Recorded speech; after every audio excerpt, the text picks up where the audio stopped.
Asa kepada Anan lebih dari harga kesepakatan. Ia mengatakan lebihnya bukan biaya, tapi untuk menghormati Anan. Karena sudah saling suka, Samira akan mengenalkan Anan ke orang tuanya Samira.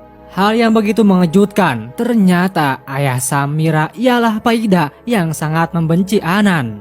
Alasan Faida membenci Anan adalah jadi dulu ayah Anan menjual tanah 2 hektar kepada Faida. Namun ternyata tanah yang dijual tersebut sertifikat yang Faida terima palsu dan yang aslinya di tangan Devaraj. Dengan begitu tanah tersebut dikuasai oleh Devaraj.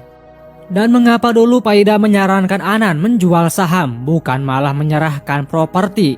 Alasannya Faida berharap dengan Anan menjual saham, uang Faida yang dipakai beli tanah kepada ayah Anan bisa kembali. Lalu Faida memberikan tantangan kepada Anan, jika Anan berhasil merebut kembali tanahnya, Faida akan merestui hubungan Anan dengan Samira. Tapi rasanya itu mustahil, karena Anan harus berhadapan dengan Devaraj, seorang ketua gangster di Rediarpati, yang mempunyai 5.000 pasukan dan 600 tentara swasta.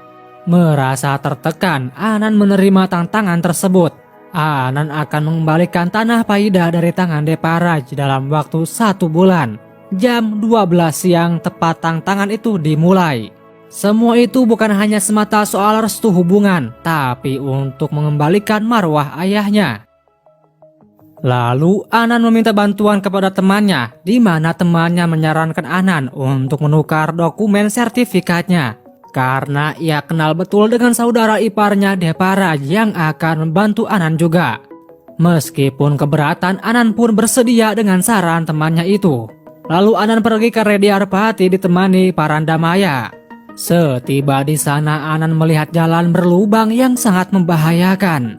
Lalu untuk mencegah kecelakaan, Anan menancapkan tongkat yang diberi kain sebagai tanda bahaya.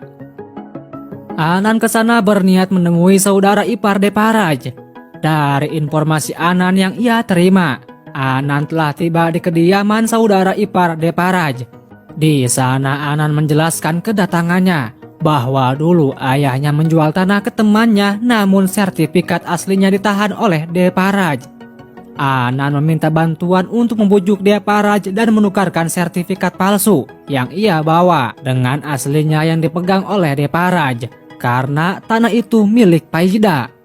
Namun ternyata yang diajak bicara tersebut ialah Devaraj sendiri, bukan saudara iparnya. Anan tertangkap basah. Mengetahui kelicikan mereka, Devaraj memberikan ancaman kepada Anan dan Parandamaya. Namun hal unik terjadi. Saat Laksmi istrinya lewat, Devaraj yang tadinya sangar menjadi loyo, bersikap baik kepada mereka dan sebaliknya. Anan sadar akan tingkah Devaraj yang takut terhadap Laksmi. Lalu Anan mencoba mengambil hati Laksmi dengan berbuat baik. Atas kebaikan Anan, Laksmi juga memperlakukan Anan dengan baik dan mengizinkan Anan untuk tinggal di sana sementara waktu. Di wilayah Rediarpati ada 2 kekuasaan antara pihak Devaraj dan Verasami yang terus berseteru bermusuhan. Anak buah Devaraj menculik Faida dan keluarganya karena telah berani-berani berniat mengambil sertifikat dengan sebelah pihak. Faida dan keluarganya dibawa ke rumah Devaraj. Atas penculikan tersebut tentu Faida tambah benci kepada Anan. Di keesokan harinya, Faida menghadap Devaraj untuk membicarakan akar dari permasalahan. Namun tiba-tiba